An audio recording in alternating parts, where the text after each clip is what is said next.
রাত্রেবেলা ডিনারটা সেরে নেওয়ার পর আর ইচ্ছে হয় না যে কোনো কিছু করি, কিন্তু তারপরও কি আর করা যাবে বলো? আমাদের এই ছোট্ট সংসারে অন্য কেউ নেই যে আমাকে কিছু একটা কাজ করে দেবে। তো তাই হচ্ছে, তোমরা দেখো এদিকে আমি খাওয়া দাওয়াটা সেরে নেওয়ার পর হাজবেন্ড হচ্ছে ওইদিকে অন্য কাজ করে দিচ্ছিল আমাকে, আর আমি হচ্ছে এইদিকে বাসনগুলো ধুয়ে নিলাম।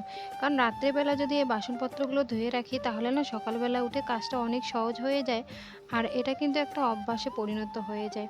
তো যাই হোক, আমার যখন শরীরটা বেশ ভালো থাকে তখন কিন্তু আমি রাত্রেবেলায় আমার কিচেনটা ক্লিন করে রাখি। তো জানি না তোমরা কারা কীরকম, তবে আমার তো বেশ ভালোই লাগে এই রাত্রেবেলা কাজকর্ম করে রাখতে। কারণ সকালবেলা উঠেই হচ্ছে কোনো ঝামেলা থাকে না, আর সুস্থভাবে উঠেই হচ্ছে ব্রাশ করে নিয়ে বা নিজে একটু ফ্রেশ হয়ে রান্নাঘরের দিকে গিয়ে মানে সকালবেলা নাস্তার জন্য রেডি করতে পারি।